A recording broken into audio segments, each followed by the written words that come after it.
Hai guys, selamat datang di Marketing Talks.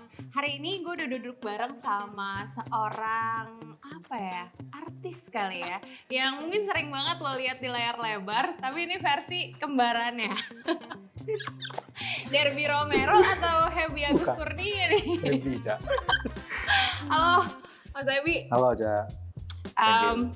Lagi istirahat syuting? Enggak juga. Agak random ya guys. Jadi jujur deh, pertama kali gue ngeliat dia tuh kayak sumpah mirip banget. Gimana sih? Lu coba komen deh ya, kira-kira semirip apa orang di depan gue ini dengan Adam versi dewasa. But anyway, langsung aja mungkin gue cerita dikit soal Happy ini. Jadi Happy itu adalah seorang CEO dan founder dari salah satu digital performance agency yang berbasis di Bandung, Hilir Digital. Dan hari ini kita bakal gue bakal nanya-nanya soal digital marketing. Tapi sebelum itu gue juga bakal ngegali dulu sih cerita seorang Happy dalam mendirikan Hilir Digital. Ternyata semua berawal dari ketertarikan Happy sama dunia advertising. Dari kecil, dia udah suka banget liatin billboard di jalan-jalan. Dan pas udah gede, dia malah ngefans berat sama David Ogilvy. Jadi gue masuk ke advertising, oke ini advertising bagus. Dominonya di mana ya? Ternyata sampai dalam, copywriting. Copywriting dibahas paling banyak di babnya si Ogilvy advertising. Makanya gue bilang, oh gue harus belajar nih copywriting. Dan gue sampai hari ini, kalau misalkan gue bisa bilang ke teman-teman semua, kalau lu pengen masuk ke area marketing. Yap, bisa dibilang gara-gara ngefans sama Ogilvy, Happy pun ngedalamin banget sama yang namanya dunia periklanan. Tapi dia milih fokus ke digital karena buat dia, Digital performance itu menurut gue paling fair. Nah, digital performance buat gue itu bukan cuma tools, tapi game changer. Game changer banget, apalagi di platform advertising. Itu game changer banget. eits, digital performance emang game changer, tapi Jangan sekali-kali lo berpikir bahwa dengan hanya memilih konten lo bisa ngiklan. Bisa jadi itu bakar duit. Hati-hati. Kalau teman-teman berpikiran bahwa iklan sebagai tools ajaib menggandakan kekayaan, nah itu ngepet aja. aduh ketimbang ngepet, mending lo semua tonton langsung aja deh obrolan ini sampai habis. Jangan ada yang di skip and enjoy. Oke, Happy. Sekali lagi thank you banget udah Thank you, Ca. main menerima undangannya Marketing Talks buat ngobrol bareng. Dengan senang hati. Mungkin langsung aja kali. Yang pengen gue tanyain adalah bagaimana awal mulanya lo berkenalan dengan dunia marketing, digital marketing. Ya, ceritain dulu deh soal Happy ini tuh siapa sih sebenarnya sebelum mendirikan Hilir Digital? Gue tuh sebenarnya emang udah interest banget ya di dunia marketing, terutama gue lebih spesifiknya ke advertising kali ya. Jadi memang gue tuh mulai banget tuh sebenarnya gara-gara di awal di SMA tuh gue suka banget sama jualan-jualan yang sifatnya tuh langsung nawarin ke orang, itu lebih ke selling lah ya. Tapi gue memanfaatkan emang online, karena jujur gue malas ketemu orang. Awalnya tuh gara-gara itu, awalnya tuh gara-gara gue nggak pengen banyak ketemu orang tapi gue ngasilin duit. Itu simpelnya begitu. Dan gue menjalankannya sambil gue jualan online, ngebantu teman-teman yang jualan rumah, jualan properti gitu kan. Karena waktu itu di momennya itu 2014, seingat gue Facebook tuh awal-awal tuh baru buka tuh yang namanya nge-ads gitu ya. Nge-ads tuh baru bisa, tapi waktu itu objektifnya bukan conversion, masih engagement lah gitu. Singkat cerita, gue mencoba jualan tuh ada dua hal. Gue mencoba jualannya tuh ada yang dulu zaman-zamannya dropship, terus sama lagi satunya itu gue bikin jasa, yang dimana gue tawarkan ke luar negeri, kayak ada portal kerja freelance begitu, terus gue submit lah gitu. Nah singkat cerita di 2014 itu banyak banget teman-teman yang datang ke gue mulai nanya tuh, ini emang bisa ya jualan di Facebook ya Bi? Gitu-gitulah gitu kan, agak-agak aneh juga, cuma gue bilang bisa, tinggal nunggu bentar lagi dirilis kan, mau ada Facebook Ads dan lain-lain gitu. Nah singkat cerita udah rilis, habis itu gue jualan macam-macam, palu gada banget lah, palu mau gue ada lah. Produk digital gue udah mulai, terus jualan fisik gue udah, dropship gue udah jalan, sama habis itu jualan jasa. Karena kuncinya mungkin ini ya, untuk mungkin beberapa kawan-kawan yang denger ini juga, buat gue di awal memulai memang kita harus nyoba semua sih. Menurut gue ya. Emang kalau misalkan lu nggak tahu mau apa, ya lu harus coba banyak hal. Beda kalau lu tahu sesuatu kan. Tahu sesuatu, udah mulai tajem, ya udah coba aja di situ. Gitu. Nah singkat cerita, gue waktu itu nggak tahu. Sebenarnya gue suka banget sama dunia marketing, tapi gue nggak tahu nih mau dalam ini gimana. Gitu kan. Habis itu yang gue suka tuh emang jualannya. Nah pas jualan itulah gue nemu bahwa jasa nih kayaknya mau gue jalanin. Kayaknya gue nggak suka tuh jualan-jualan produk fisik, stok banyak numpuk tuh gue nggak. Nah, habis itu gue mencoba nawarin nih ke teman-teman bahwa ini gue berhasil nih sempet beberapa kali jualan produk-produk online gitu-gitu. Gue bisa gue onlinein, gue iklanin. Lu mau nggak jualan rumah gue iklanin? Nah, pada ngeridahi tuh. Gimana ceritanya jualan rumah gitu kan? Cuma karena gue berpikirnya bahwa Facebook Ads itu atau Ads itu hanya sebatas tools, yang penting kan kerangka mikirnya. Betul. Nah, habis itu gue jalanin. Gue banyak kawan-kawan di agent property di Bandung. Gue bilang biasanya bagi hasilnya 2,5%. Ya, gue bilang ya gue 1,25, lu 1,25 lah. Lu urus akad sampai AJB udah urusan lu. Gue pokoknya datengin ke lu tuh leads sampai dia closing. That's it. Gue pengen dari situ aja dan gue pengen fair. Dah gitu. Budget iklan dari siapa? Gue budget iklan. Makanya gue minta, apa yang gue jalanin, ini ngaruh nih. Gue keluar duit soalnya. Jadi bukan lu doang gitu. Singkat cerita, dari situ gue menjalankan. Alhamdulillah, bagus tuh 2 tahun berselang. Di 2016-an tuh, ternyata kawan gue ini ngajak teman-temannya. Oke. Ini ke Happy aja nih. Jualan rumah. Jualan properti gitu, lewat ads. Gue bilang, boleh aja, tapi gue udah mau mulai selektif. Gue nggak pengen semua rumah tuh gue jual. Nah, gue kepikirannya mulai dalam tuh. Mulai kepikiran kayaknya, gue kayaknya mau mulai spesifik deh ke rumah second. Karena di beberapa case tuh teman-teman yang jualan rumah tuh gak mau transparan ke gue ini awal mulanya rumah ini di tanah apa, terus di yang sebelumnya apa, sawah kah, daerah resapan kah atau apa, gue mungkin bisa jualin. Tapi kan akibat dari itu masa ya gue nggak bisa lah. Kalau apalagi lu hujan, banjir gitu, rumahnya laku terus dia tenggelam kan gue juga nggak enak gitu kan, nggak masuk lah di hati gue. Akhirnya gue memutuskan untuk gue jualan rumah second. Jadi teman-teman yang jualan rumah second banyak banget di situ. Nah dari situlah gue mulai berjalan. Tapi di sisi lain produk digital gue jualan e-book, gue jualan produk-produk dropship kayak herbal gitu gue tetap jalan.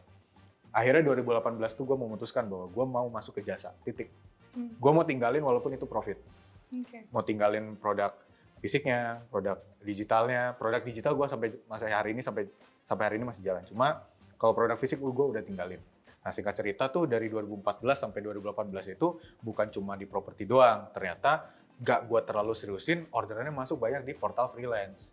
Nah, gue jalanin dari klien dari Filipina, klien dari mana, itu jalan karena sederhananya mereka nggak bisa nge-operate, udah.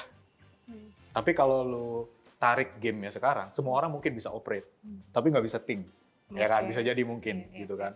Nah makanya dari situ gue berpikir bahwa kayaknya gue mau masuk ke sini dan gue mau seriusin.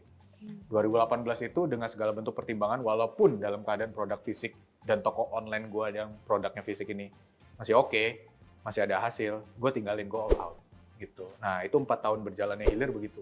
Jadi gue nggak anonim lah. Jadi kalau kayak di freelance tuh suka ada ini submitnya pakai nama apa gitu kan. Gue namain tuh gitu. Gue namain tapi bukan nama Happy. Happy itu cuma Hebos itu cuma ada di sosmed lah gitu. Nah, akhirnya gue bilang bahwa kayaknya namanya hoki juga nih gitu kan. Karena kenapa Hilir ya? Gue orang yang cukup sederhana, berpikirnya bahwa gue cuma ngurusin hilir, gue nggak ngurusin hulu lu, gue nggak ngurus gudang lu, gue nggak. Gue hilir doang gitu. Sederhananya seperti itu. Ya gue namain aja hilir, L2 gitu kan. Nah abis itu 2023 gue udah mulai capek karena tim makin banyak. Gue berpikir ini kayaknya bener nih, gue butuh partner yang sekarang gitu. Akhirnya ada Mas Razan datang, ada Rido datang gitu. Mas Rido datang yang akhirnya di PT yang baru sekarang mereka shareholder. Nah itu yang kurang lebih gambaran besar Hilir, kurang lebih berarti kalau sekarang 2025 ya 11 tahun ya. Kurang lebih 11 tahun lalu tuh dari awal mulai sampai sekarang berjalan, lika-likunya karena gue tanpa investor ya. Jadi emang bener-bener emang hasilnya tuh dari ngegulung sendiri yang gue tahan nafsu gue untuk nggak beli ini, nggak beli itu. Jadi akhirnya ya sampai sekarang gitu. Bener-bener investnya ke yang emang bakal bisa membantu efisiensi Tuh. perusahaan. Karena gue berusaha pengen all in lah. Gue pengen yakin sama apa yang gue pilih nih emang bener gitu. Gue kayak begitu. Oke, luar biasa. Berarti Hilir Digital sekarang 11 tahun? Masuk 11. September tahun ini tuh masuk 11. Dan kayaknya 11 pertanyaan gue udah lo jawab semua. Kayak gue udah gak punya cadangan pertanyaan nih. Santai. Anyway, mungkin sebelum jauh gue nanya-nanya soal Hilir itu sendiri atau soal scale up tadi juga udah lo mention gitu ya. Gue pengen nanya justru a very basic questionnya adalah why advertising gitu. Tadi gue sempat menangkap kalau awal mulanya lo bekerja atau mengerjakan segala sesuatu di Hilir ini di ujung itu karena kesukaan lo sama advertising. Benar. Ikan gak sih momen pertama kayak seru ya dunia advertising ini tuh pas kapan dan iklannya apa gitu kali? Ingat gak cerita itu? Gue inget banget karena gue suka diliatin billboard. Oke. Gue suka banget liatin billboard. Kayak iklan-iklan yang unik, yang kreatif tuh gue seneng gitu liatnya. Jadi gue punya ke diri gue tuh, gue suka ngomong ke istri gue kalau dulu aku pas kecil, kalau ngeliat billboard terus aku ngeliat sampai akhir, berarti tuh iklan bagus. Gue suka banget kayak gitu. Jadi kalau ada billboard yang tulisannya banyak, gue pasti nggak lihat. Tapi ada sesuatu yang ngehook, gue bisa lihat tuh. Wih keren nih. Nah, yang bikin makin ke-trigger adalah gue ngefans banget sama David Ogilvy. Gue ngefans banget. Makanya kenapa ada agency tuh, karena basicnya gue suka banget baca tentang David Ogilvy. Gue punya bukunya itu Ogilvy on Advertising. Itu buat lo semua yang mungkin mau membangun agency ya. Tapi gue saranin jangan sih ya. Capek banget soalnya. Nah tapi kalau lo pengen mulai dari mana, lo membangun dari freelance dan lain-lain, gue saranin baca buku itu. Ogilvy on Advertising. Itu klasik. Sampai hari ini tuh the best buat gue. Dan gue suka, itu adalah buku yang gue baca setiap tahun. Gue baca ulang setiap tahun. Makanya gue ngerasa kayak trigger gue di situ tuh, gue suka banget sama advertising ditambah sama sosoknya. Nah, David Ogilvy itu. Makanya pas gue belajar tentang dunia advertising, gue kebanyakan nggak belajar di sini. Gue minjem kartu kredit uang gue, kalau nggak ibu gue gitu ya.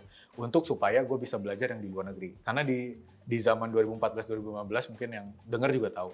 Susah lah mencari kelas berbobot di Indonesia tuh susah. Waktu zaman itu ya. Karena gue nggak bisa ke offline kan, gue belum bisa ke sananya. Minimal gue bisa belajar lah gitu. Nah banyak banget orang-orang marketing di luar negeri tuh kiblat gue kebanyakan di US itu selalu mention dia gitu. Gue mention Ogilvy. Jadi kayak prinsip copywriting, prinsip advertising tuh kayak sesuatu yang kalau gue penat di kampus gue belajar itu ngejelimet, gue seneng. Aneh banget itu memang. Makanya hal pertama yang gue pelajarin saat awal itu, gue berusaha banget untuk bisa dalam ke advertising lewat copywriting awalnya. Jadi gue masuk ke advertising, ini advertising bagus. Dominonya di mana ya? Gue ngeliat kayak tulisan, image dan lain-lain tuh ada di situ. Gue lihat ngedalamin, ini ilmu apa ya? Ternyata sampai dalam copywriting. Copywriting dibahas paling banyak di babnya si Ogilvy Advertising tuh. Makanya gue bilang, gue harus belajar nih copywriting. Dan gue sampai hari ini kalau misalkan gue bisa bilang ke teman-teman semua, kalau lu pengen masuk ke area marketing, kuasai 2 ing aja. Public speaking atau copywriting. Itu duitnya cepet. Gue jujur aja nih. Karena gue beberapa kali tuh suka lihat beberapa teman-teman gak mau muncul kan di depan. Tapi dia jago nulis. Tetap ada duitnya itu. Dia gak bisa nulis, bisanya ngecap, ngomong kan. Bisa juga dapat duitnya. Selagi ada internet, public speaking kalau nggak copywriting, lu mau jadi freelance, mau jadi apa, pasti lu ada duitnya. Nah, kata itu dari mana? Dari David Ogilvy. Jadi kayak misalkan dia merasa bahwa lu terserah mediumnya apapun. Kalau misalkan lu punya public speaking yang bagus, lu punya kualitas menulis yang oke, lu akan make money, udah, that's it. Itu sesederhananya sampai situ. Gue cuma mandang, berarti gue bisa jadi apapun dengan modal 2 ini, skill ini. Ya, gue cuma berpikir sampai situ aja tuh, ya. Makanya di titik itu gue merasa bahwa, gue mau bisnis apapun, terutama service yang gue ambil ini, gue bakal mencari dunia advertising yang memang gue minatnya sampai dalam. Ternyata perjalanan gue memahami advertising itu kayak perjalanan spiritual gitu. Jadi kayak ini dunia advertising ini kayaknya sedalam itu ya, gitu. Dalam banget gitu. Dan excited banget. Ada susah-susah dikit, kok gue malah nggak mundur. Nah itu identifikasi awalnya di awal tahun 2013-2014 gitu. Pas teman-teman pada keterima di kampus negeri, gue lulus SMA nggak tahu mau kemana, gue pelajarin itu dan lebih dalam lagi di dunia advertising. Gitu. Oke, gue lagi sedikit banyak membayangkan gimana tuh ya perasaan lo ketika menggunakan ilmu tadi, copywriting, pas ngejual rumah. Laku juga kan tuh di Betul. awal. Itu cerita dikit dong. Apa sih yang waktu itu lo kerjakan di iklan tersebut? Maksudnya kalau lo ingat ya foto apa yang lo pilih, terus caption apa yang lo bikin, karena iklan di Facebook, Betul. if I'm not mistaken ya. Itu apa tuh kemudian ilmu yang coba lo terapin dan akhirnya berhasil, dan gue kebayang sih, wah lo perasaannya ini banget tuh pasti kayak ternyata bisa ya. Betul, gitu sih? betul. Nah yang pertama itu faktor timing ya, Ca. Pertama banget, di masa itu, di 2014 itu belum ada tuh iklan Facebook Ads, areanya itu conversion, tidak ada. Jadi hanya engage, jadi kita ngiklan sesuatu, berharap orang komen. Oke. Jadi bukan convert tuh, gitu ya. Jadi gue cuma berpikir bahwa gimana caranya bikin orang komen, abis itu nge-messenger gue, Facebook Messenger ya, nge-message gue tuh, nomornya, terus abis itu gue follow up. Nah dari situ gue belajar banyak, itu dari rumusnya David Ogilvy itu FBG, Fitur, Benefit, Guarantee. Lo kalau ngomongin fitur, berarti ngomongin spesifikasi. Ini rumah deket apa? Yang logis-logis. Misalnya posisi rumah ini begini, 10 menit dari rumah sakit, good. 5 menit dari jalan tol, good, ya kan, kayak gitu-gitulah. Dan beneran ya? Dan beneran, Harus bener banget gitu. Karena di aspek kita menjual, kalau kita nggak yakin kita nggak bisa ngejual. Itu udah prinsip unwritten rules lah buat para marketer atau sales tuh. Lu disuruh bos lu ngejual sesuatu, lu sendiri nggak yakin, susah lakunya. Mau gimana? Gitu. Nah, gimana supaya orang punya keyakinan sama saat jadi marketer dan sales? Ya lu harus kasih panduannya. Ini cara ngejualnya gimana? Highlight apa yang harus jadi bagusnya gitu kan. Nah, dari situlah gue berpikir bahwa fitur ini penting karena hal-hal logis kan. Jadi, misalkan 20 meter dari kuburan kan salah. Itu kan udah ngeri duluan gitu kan. Tapi kalau misalkan kita fiturnya kita highlight dari aspek logisnya bisa dalam bentuk angka, maka itu fitur yang bagus. Itu good fitur lah gitu. Terus ada lagi good benefit. Benefit itu udah lebih ke rasa-rasa. Jadi kayak misalkan gini, fiturnya itu 10 menit menuju jalan tol. Nah, benefit itu sehingga apa? Manfaatnya apa? Gitu. Misalkan kerja lu nggak bisa telat lagi, ya kan? Itu benefit. Yang itu biasanya lu bisa jelasin sebagai kalimat advertising di bagian angle. Contoh, misalkan, gue jualan rumah di area, kalau di Bandung tuh ada area Cimenyan itu agak naik. Agak naik banget. Dan ya rumahnya harga-harga murah lah. Murah-murah, ekonomis lah gitu. Kalau misalkan gue bilang harga ini murah, maka semua agent begitu. Semua orang akan bilang bahwa ini murah, ini terjangkau, bla bla bla segala macam. Tapi coba kita highlight sebenarnya, dia deket apa sih? Gitu kan? Yang gue inget banget, dia deket pesantren. Gue highlight cuma itu doang. Sehingga market gue ke area muslim. Ke area muslim, udah ke area muslim, dekat sama pesantren, dekat sama wilayah agama, bisa dibilangnya ada masjid dan lain-lain. Gue highlight itu. Itu sebagai benefit dan itu jadi angle gue saat gue ngiklan. Makanya semua orang bisa jalanin ads, tapi nggak semua orang bisa berpikir angle. Gitu. Jadi nggak semua orang bisa berpikir angle apa ya gue ya, jualannya gimana ya? Karena makin banyak orang advertiser nih, makin area operate-nya itu makin banyak yang bisa. Tapi saat berpikir belum tentu semua bisa. Sehingga dari fitur dan benefit itu, lo highlight garantinya apa? Ada nggak? Nah kalau guarantee itu opsional, tapi once itu ada, mantep banget. Misal, garansi nggak mungkin banjir. Itu udah garansi. Kalau sampai 1-5 tahun banjir, kita balikin duitnya. Itu guarantee kan? Nah itu kalau udah kayak begitu, orang fear yang udah pasti jatuh. Dia akan lebih percaya cepet. Makanya itu yang gue pelajarin dalam dunia advertising. Lu mau jalanin Meta Ads, lu mau jalanin TikTok Ads, lu mau jalanin LinkedIn Ads, lu mau jalanin SEM, terserah lu. Tapi intinya, ini lu mau jual ke siapa? cocok nggak fitur benefit guarantee-nya? Lu bisa highlight itu nggak? Kalau lu bisa highlight itu, platform itu nomor 2. Nah itu yang selalu gue highlight. Makanya kenapa di Hillir itu agak sedikit gue itu kaku banget di situ. Gue tuh kaku banget karena rata-rata agency tuh yang gue tahu, karena gue ada circle-nya juga.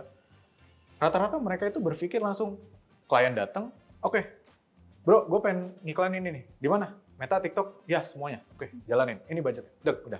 Kok jelek? Kan tanya begitu sih. Iya.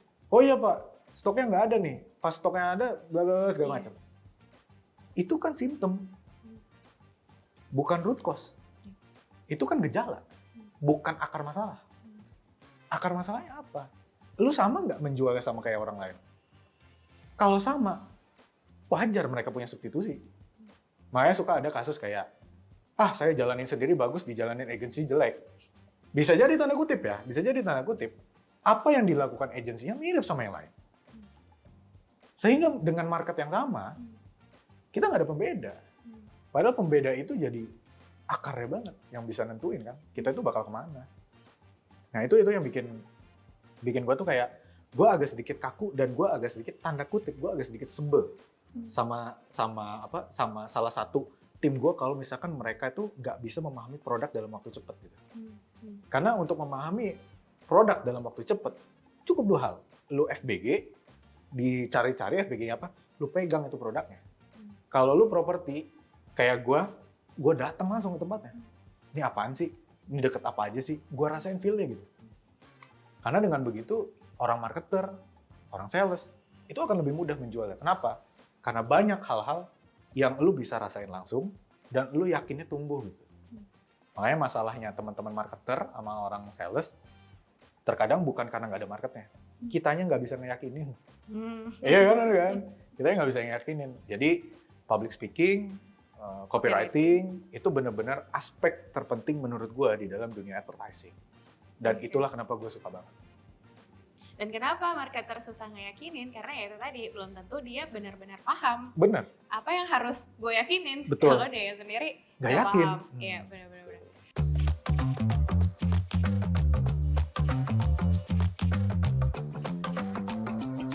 Anyway, sedikit soal apa ya, digital marketing kali ya. Maksud gue gini, tadi lo cerita kecintaan lo bermula justru dari billboard. Yap. Terus nyoba-nyobanya ketika Facebook Ads masuk, terus works gitu ya, berhasil, happy deh, terjual rumahnya. Cuma kenapa kemudian lo memilih untuk bikin agency digital performance dan memang fokusnya ke digital marketing, sangat-sangat spesifik gitu. Padahal bisa jadi kalau kekuatan lo di public speaking, copywriting, kan ada pilihan spesialisasi lain. Gue pengen tahu soal itu dong, soal digital performance, digital marketing. Digital performance itu menurut gua paling fair. Menurut gua paling fair. Why? Saat lu ngeliat billboard, saat lu ngeliat brosur, lu nggak bisa tahu itu dilihat berapa orang. Iya benar-benar. Problem zaman dulu. Jadi yang bisa kita ngecap ke orang yang bakal decision making adalah, ini Pak, dilihat Pak, puluhan ribu orang. Bisa benar bisa salah. Ya tapi kan itu nggak ada faktanya. Nah digital performance buat gua itu bukan cuma tools, tapi game changer. Game changer banget, apalagi di platform advertising, itu game changer banget. Lu bisa tahu berapa orang yang lu jangkau dalam sehari, lu bisa keluar dari negara lu untuk sampai produknya ke sana, dan lu tetap di sini. Makanya dari situ gue merasa bahwa digital performance ini, gue mau berkarir di sini karena fair-nya itu clear banget. Apalagi kalau kami di Hillir, kami menggunakan model revenue itu PBP. Performance based pricing. Jadi kalau lu achieve KPI, lu bayar sekian. Kalau nggak achieve, lu bayar setengahnya. Itu ke klien kan? Ke klien. Yeah. Wow. Jadi memang bener-bener gue secara karakter bisnis gue cuma pengen satu, gue pengen fair. Yeah. Gue cuma pengen fair, gue pengen adil. Makanya mungkin teman-teman yang ada yang bareng sama Hillir, misalkan berjalan baik, misalkan berjalan nggak baik, tapi intinya adalah di dalam PKS itu kita emang detail, ribet gitu. Jadi bisa dibilang skema-skemanya ada semua di dalam perjanjian kerjasama itu. Kenapa? Sederhana karena kami ingin fair. Makanya beberapa kali teman-teman udah dari Hillir lepas, ke yang lain, balik lagi. Kenapa ya? Simple, kami pengen fair. Kami pengen fair dan kami pengen clear. Gitu. Makanya revenue model kami, performance based pricing itu bisa dibilang salah satu terobosan lah. Karena kami pengen fair. Itu kata kunci itu, kami pengen fair. Oke. Gitu, Ca.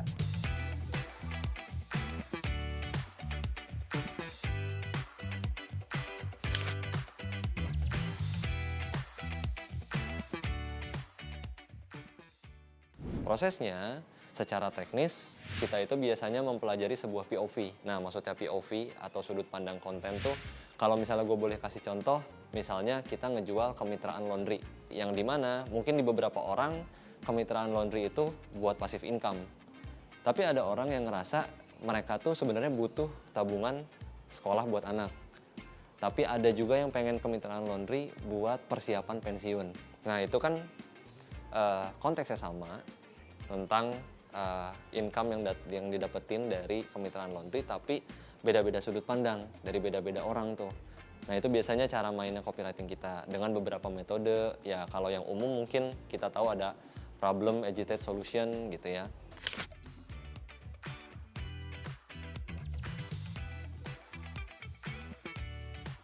Kalau misalnya ngomongin satu kalender tahun sih, campaign-nya bakal banyak banget. Kita kalau misalnya masuk zoom in ke 1 bulan aja selalu ada 2 campaign wajib tuh, tanggal kembar sama payday. Selalu. Kecuali kalau misalnya ada campaign yang by default kalender tuh kayak Natal Tahun Baru, terus habis itu Ramadan, Lebaran, itu udah pasti jadi sebuah campaign. Nah, di luar itu biasanya kita nge-suggest hal-hal baru, kayak kita bikin momentum sendiri, kayak misalnya mau launching produk. Kalau nggak launching produk, relaunching. Kalau nggak, dia ada produk dengan kolaborasi dengan siapa gitu ya, atau ada brand anniversary. Nah, itu juga kita jalanin. Atau kayak misalnya ada momentum-momentum yang sebenarnya nggak semua brand bisa relate. Contohnya tuh kayak Valentine gitu, itu nggak semua brand bisa relate, tapi ada aja beberapa brand di klien kita itu relate dan penjualannya bagus.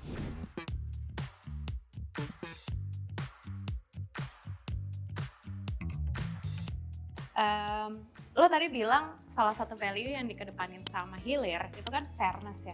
Fairnya tuh seperti apa? Nah, zaman sekarang nih ya, nih kalau kita kaitkan sama bisnis B2C, orang kan pada bilang gini, tips-tips marketing tuh pada bilang, jangan jual produk lo doang, jualah cerita, jualah value. Nah, maksud pertanyaan gue gini, Hilir ini kemudian strategi komunikasinya sebagai agency ya, as an agency, kalian tuh ngomunikasiin value fair kalian tuh, fairness kalian tuh seperti apa sih? Terus kayak activation kalian di social media seperti apa sih? Kayak pengen tahu aja gitu kalau agency, iklannya gimana, cari kliennya gimana, ngejual value-nya gimana? Wow, good question banget itu, bagus banget, dan gue berharap banget ada pertanyaan itu, ternyata ada, Ca. Mantep, Ca. Ini nggak janjian ya, thank you loh udah bilang good question. Gue gini, Ca, gue selalu percaya bahwa long form content itu mendatangkan long form audience. Jadi konten-konten yang jangka panjang, konten-konten yang bisa dibaca banyak, lama, itu biasanya menghadirkan orang-orang yang sifatnya itu bisa loyal. Yang sifatnya tuh bisa mendapatkan perhatian gitu. Nah, kalau gue menjadikan cara marketingnya agency ya, ini gue buka dapur gak masalah lu mau coba, mau lu pakai segala macam. Gue percaya pokoknya cara mah lu bisa copy, rezeki mah gak bisa dipaste lah. Gue tenang banget tentang itu, gue bener-bener at all udah gak masalah. Ini boleh diinin aja. Gue menjadikan salah satu sister company-nya Hilir, yaitu Klinik Marketing, itu sebagai base kita mendapatkan klien. Sorry, itu tuh bukan agensinya kan Bukan. ya? Klinik itu lebih ke kayak platform kita khusus ngajarnya ya, khusus edukasinya. betul, khusus buat ngebahas tentang dunia marketing, dunia advertising, tapi filosofis. Jadi emang kita nggak berbicara tentang hanya sebatas form, kita nggak berbicara tentang hanya sebatas platform, tapi deep lagi dari itu, bahwa sebenarnya saat kita beriklan kita butuh funnel. Nah, pertanyaannya adalah beberapa orang selalu merasa bahwa marketing funnel tuh everything. Buat gua, product funnel is everything. Jadi sebelum lu loncat ke marketing, beresin dulu produk lu. Funnel lu gimana? Gua kasih contoh. Misalkan, gua mau jualan parfum. Misalnya, gua mau jualan parfum. Alih-alih gua langsung keluarin 30 mili, gue mending bikin yang 5 mili tapi banyak. Itu produk funnel gue. Pas gue udah ngasih tahu ini semua, dari 5 parfum yang udah gue share, ternyata 3 yang paling banyak dapat reputasi bagus. Gue mulai aja dari situ. Makanya produknya berjenjang kan. Iya. Gitu. Sama yang kayak gue lakukan di agency. Gue share dulu cara gue melakukan, ya, di klinik marketing. Gue share dulu apa yang kita yakini bersama nih. Karena kan mereka bayar untuk pengen tahu solusi kan. Iya. Ini nih, solusi yang gue kerjain ini. Makanya di dalam klinik marketing, gue nggak mau pakai kulit. Pretelin. Kasih apa adanya. Jangan sampai nanti pas udah join, mereka nggak ngerti kita ngapain. Kasih aja, kalau mereka bisa jalankan, silakan jalankan. Tapi ingat, di sini prosesornya. Udah nggak apa-apa. Jalanin, kasih semua. Makanya formasi kita kayak menjalankan iklan itu 144, 134, 118. Untuk posisi adset segala macam, wah teknikal banget. Kami beritahu. Tapi buat kami, sudut pandang kami nih, Ca, ke klien, kami tuh pitching. Oke. Pitching yang dibayar. Iya. Makanya kami tuh nggak mau sifatnya tuh kayak apa ya, kayak dikit-dikitin tuh nggak. Kami tahu ini, kami kasih. Mereka jalanin, nanti lama-kelamaan, susah mas, hilir aja. Sering banget kayak gitu. Makanya cara marketingnya kami itu sabar banget. Kami ajarin, karena kami nggak mau dapat klien ngasal, tanda kutip ya.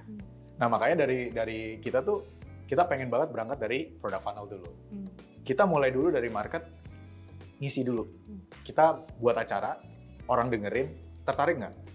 Sama cara kita bagus nggak? Jadi sebenarnya kita percaya banget bahwa long form content itu, konten dalam bentuk panjang dan edukatif itu cara terbaik untuk kita dapat klien yang awet. Oke. Anyway, kalau gue nggak salah sempet lihat di salah satu kontennya klinik atau hilir gitu ya, soal metode yang di-create sendiri Iya. sama hilir dalam pembuatan iklan. Namanya apa? High Circle. Hi lo. Bukan dong. Mention brand dong ini ya. Itu boleh dijelasin kali ya. Ya. Lanjut kita coret-coret Boleh. biar nggak duduk mulu dari Boleh, tadi. boleh. Oke, Masuk. let's go. High Circle ya.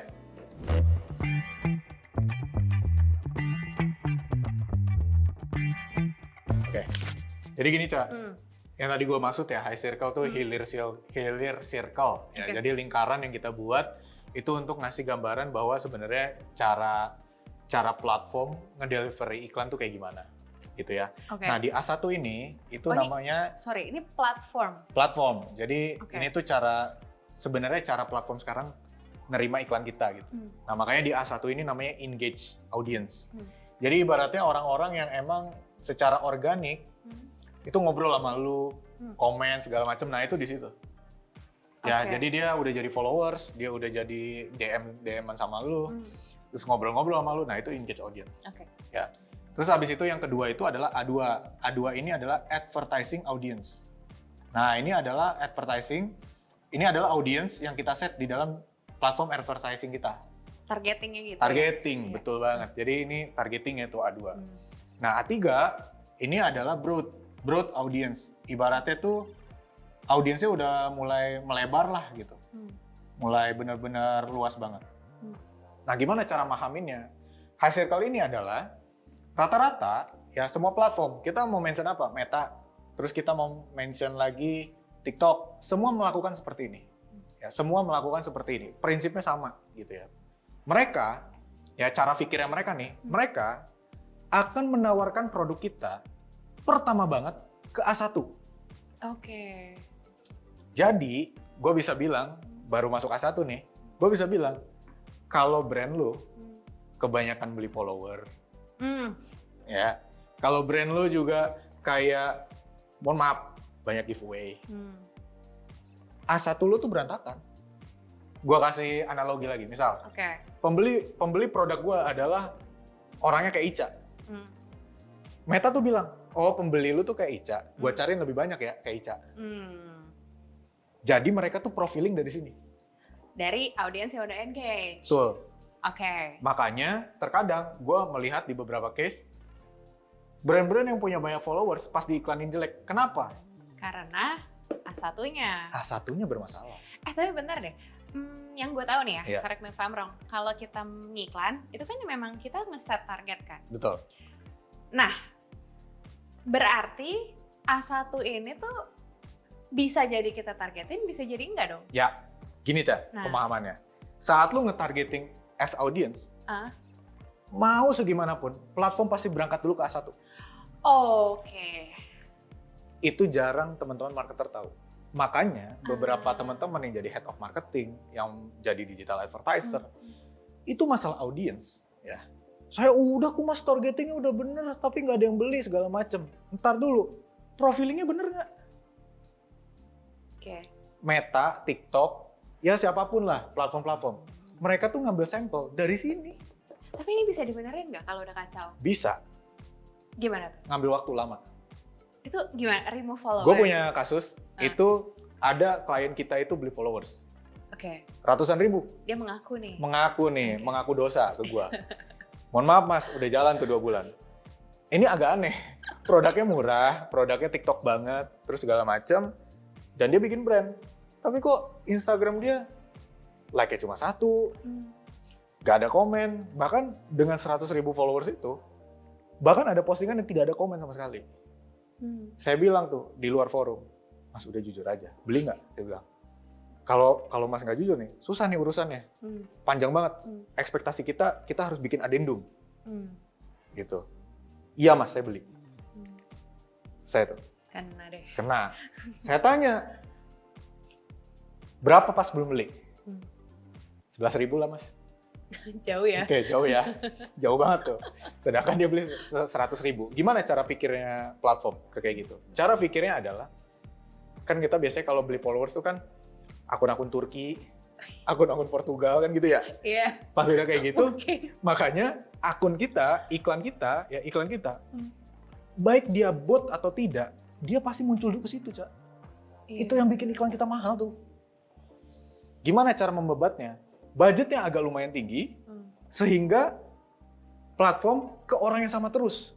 Sampai dia tahu bahwa itu tidak menggubris. Oke. Dia baru pindah ke A2. Baru ke advertising audience. Makanya rata-rata yang kita temukan ya, beberapa brand, organiknya bagus, pas ngiklanin makin top. Iya, iya. Makanya gue percaya bahwa iklan itu kesimpulan Iya. dalam aktivitas branding. Kalau lu aktivitasnya bagus di dalam organik, di iklan udah finish. Mantep udah. Itu jadi dasar seleksi kita pas kita cari klien di Hilly. Oke. Makanya pas waktu udah A1, A2, ada nih yang A1-nya udah bagus, A2-nya juga udah oke, datang ke kami pengen scale up budget. Budgetnya pengen besar. Kami bilang bahwa semakin tinggi budget, nah, semakin naik budget, ya, hasil iklannya, acquisition cost-nya juga makin tinggi. Ya, di sini nih. Iya, iya, iya. Pasti makin tinggi. Kenapa? Karena ini sudah kegarap, ke sini. Oke. Makanya cara pikirnya platform adalah mau targetingnya siapapun, mau targetingnya gimana pun, platformnya pasti berangkat dulu ke A1. Oke. Jadi lu misalnya targetinnya siapa nih? Ini marketnya buat tentara mas, tapi yang follow-nya banyak pebisnis. Oke. Itu iklan akan ke pebisnis dulu, baru tentara. Oke. Nah ini cara pikirnya dia kayak begini. Kalau yang di A3 ini masih berangkatnya dari A1 juga? Ya, karena semuanya dari A1, A1. A2, A3, dia makin melebar, makin meluas, itu berdasarkan sampel A1. Oke. Makanya penting banget aktivitas branding dan organik. Oke. Ini lu merumuskan ini setelah Ini kalau bersama di gue bisa bilang nih di bawah gunung apa gitu.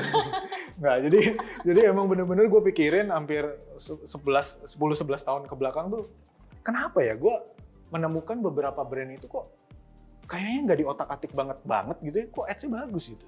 Targetingnya juga mirip. so-so, biasa aja gitu ya. Dan yang kita lakukan nggak ini, terus tiba-tiba klien bilang, wah makasih Mas Ebi, ROAS-nya 30, ROAS-nya 40. Tapi gue kayak nggak ngelakuin spesial apapun deh. sama aja Sama maksudnya aja secara gitu. basic Sama prinsipal aja. sama. Kayak sama Oke. aja, terus pas gue lihat ternyata, oh ini beda nih, engage banget. Contoh lagi engage audience kayak gimana? Lu foto nih, gue lagi jelasin ini, lu tag gue, lu kan masuk A1 gue, Cak. Makanya terkadang kita ngiklanin, kita tidak berniat ke orang satu itu, tapi pas dia abis follow kita, abis nge-tag kita, lah kok iklannya muncul. Lah kok iya itu terjadi sama saya. Kan? Makanya kayak misalkan kita abis ini nih, misalkan kita ke bengkel, kita lagi ke bengkel, terus foto, nge-tag tuh bengkel itu. Cak, beberapa menit kemudian, itu iklan lu bengkel. Iya. Karena A1 lu tuh udah dapet. Gitu. Makanya yang berkaitan dengan A1, engage audience, itu orang-orang yang memang benar-benar menyumbang konten. Nah, kata kuncinya itulah. Menyumbang konten ke kita gitu. Makanya kalau teman-teman berpikiran bahwa iklan sebagai tools ajaib menggandakan kekayaan, nah itu ngepet aja. Makanya itu mendingan itu jangan lu pakai prinsip itu di sini. Nggak mungkin bisa. Emang ujung-ujungnya ya benerin dulu fundamentalnya. Benar. Makanya kalau lu ngeliat harga saham dan lain-lain juga kan ada analisis fundamental sama teknikal kan. Betul. Iya, selalu kayak gitu sih. Dan kalau dalam hal ini berarti benerin kayak engagement awalnya dulu dan orang yang lo engage ini seperti apa. Benar. Dan on the other hand, ya produk lo juga. Betul. Dibenerin. Oke, gue masih punya pertanyaan lanjutan. Boleh. Kita balik dulu. Let's go. Thank you, Happy. Sip.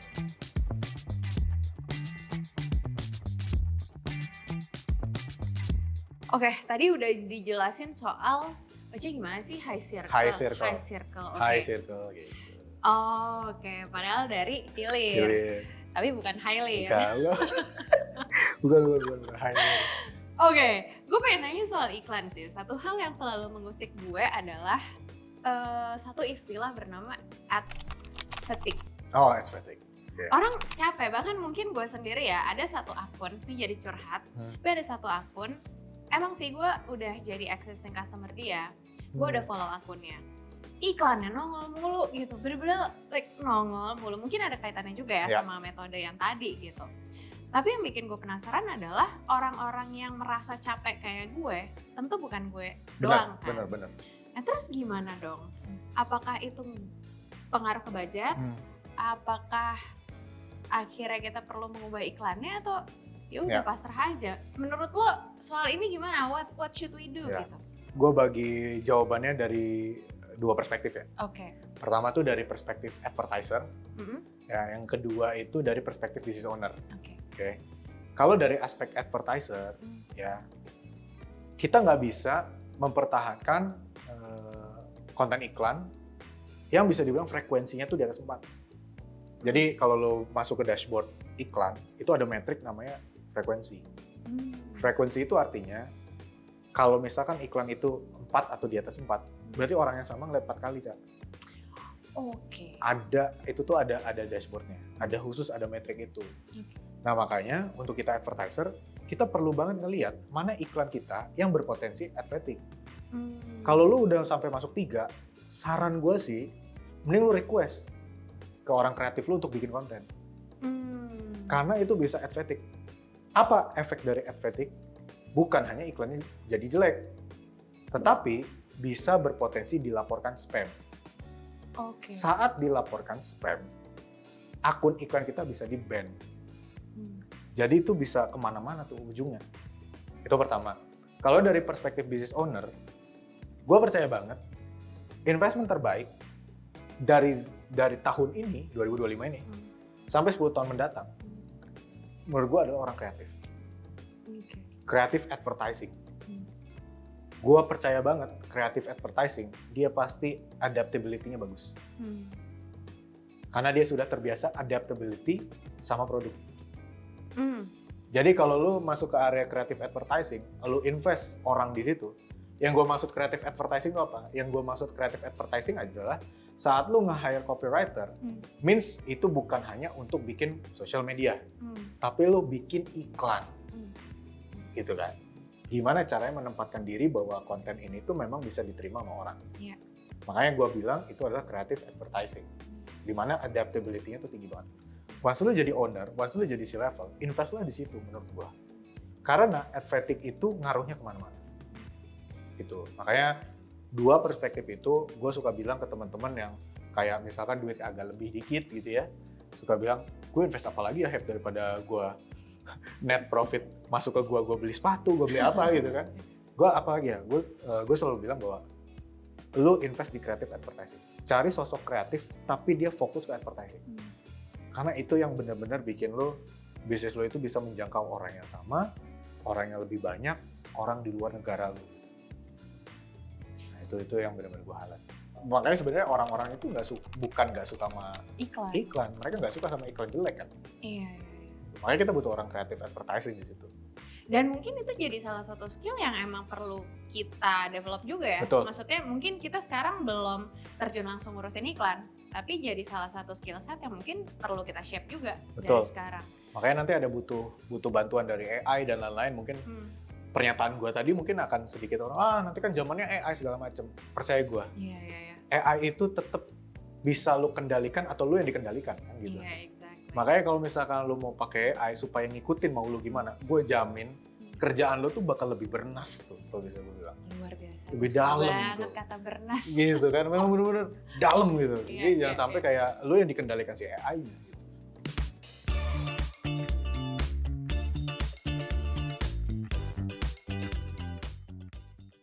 Anyway, soal iklan, gue punya pertanyaan lanjutannya gini. Oh, bagi klien lo, mungkin klien hilir ya, atau sebuah brand yang sebelumnya dia belum pernah nge-ads, sama dia udah pernah nge-ads.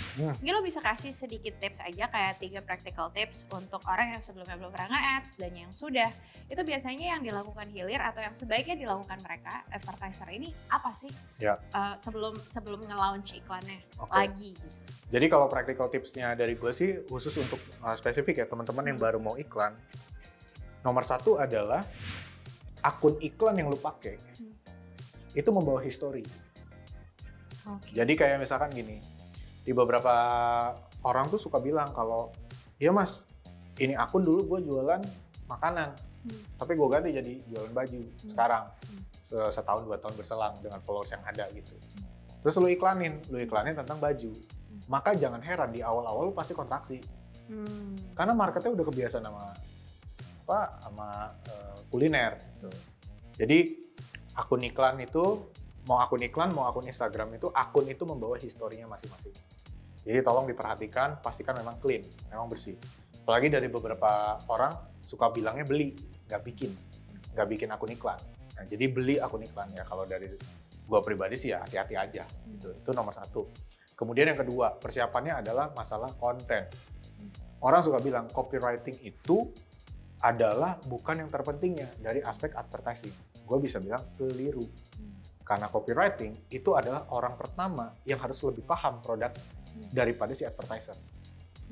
Karena advertising, digital ads ya untuk yang belum jalan, mereka akan fokus banget nge-set up. Tapi apakah setup itu akan bagus atau tidak? Tergantung dari copywriternya. Jadi maksud gue adalah jangan sekali-kali lo berpikir bahwa dengan hanya memiliki konten lo bisa ngiklan. Bisa jadi itu bakar duit. Hati-hati banget. Nah yang ketiga, interval minded. Lo mikirnya jangan sehari 2 hari. Tarik. Kalau misalkan iklan lo bisa lihat tactical tuh 7 hari. Itu udah kelihatan banget tuh 7 hari gimana. Ini pelan-pelan, sabar. Lu kalau mau ngeliat 3 hari, kecuali lu pengen lihat cepat banget, kalau hasilnya anomali. Contoh nih misal, cost per acquisition-nya atau cost per purchase-nya, biasanya 100.000. Tiba-tiba ini naik jadi 300.000 per orang beli. Ini kan udah ngaco 3 kali lipat. Lu bisa ambil tindakan cepet. Apa-apa 3 hari kill, iklannya ganti, masalahnya apa. Gitu. Nah makanya 3 hal tadi tuh buat gue penting banget. Buat orang yang mau ngiklan sama orang yang sudah beriklan. Karena orang yang sudah beriklan kadang nggak mau ngakuin bahwa ada blind spot di situ. Bahwa lu bisa ngiklan ya, gue bisa jual apapun yang gue mau. Enggak juga. Lu tergantung copywriter lu kayak gimana, konten lu seperti apa. Karena attention lu ada di situ. Perjalanan pertama orang ngeliat iklan lu tuh di situ. Dari awal lu orang itu memutuskan membeli ke lu tuh dari situ. Dari copywriting lu, dari konten copywriting lu, advertising lu gitu. Itu 3 hal itu. Oke. Nah mungkin kayaknya semua pertanyaan soal iklan udah gue tanyain, termasuk soal bikin konten. Jadi kita nggak cuma perlu mikir, oke, selama kita ada duit, kita ngiklan aja, udah pasti bakalan works. Tapi memang dari sisi kontennya perlu dipikirin. Betul. Nah mungkin terakhir nih, Hap, yang mau gue tanyain adalah closing statement sih. Jadi kayak general aja buat marketer. Sebenarnya apa sih mindset yang perlu mereka punya? Mungkin boleh dikaitkan again sama iklan kalau ada yang belum tersampaikan. Atau mungkin ya dalam penentuan strategi beriklannya, strategi berkomunikasinya, anything that you have in mind yang pengen lo sampaikan ke marketer, atau mungkin juga business owner yang lagi nonton. Ya, ini buat teman-teman juga ya. Gue merasa gini, marketer modern, marketer zaman now, itu 50% scientist, 50% artis. Oke. Dia harus punya pemahaman analytical yang tajam, punya pemahaman angka yang tajam, tapi di sisi lain dia juga artis, seniman. Dia juga harus kreatif. Makanya orang yang seperti ini rare banget. Tapi kalau kita bisa mencapai tahap itu tanpa mengesampingkan salah satu di antaranya, menurut gua lo akan survive dimanapun sih. Gitu. Karena marketer itu zaman sekarang kita bikin keputusan dengan kemampuan logika kita memang penting. Tapi jangan lupakan aspek kreatifnya, yang terkadang kita nggak punya. Makanya apalagi di area performance marketing kayak ads kayak kita tuh, tiap hari kan lihat data. Makanya kita harus zoom out. Ntar dulu, apa yang ada di data, di dashboard, itu lo nggak bisa apa-apain. Itu sudah fakta terjadi. Sekarang gimana caranya lo kreatif, lo coba yang lain, lo coba cara lain supaya nge-solve masalah itu, dan lo nggak bisa ngeliat dari dashboard, lo harus keluar dashboard. Apa yang di luar dashboard iklan? Cara pikir lo, kreativitas, referensi lo tentang konten iklan, referensi lo tentang copywriting, itu kan penting.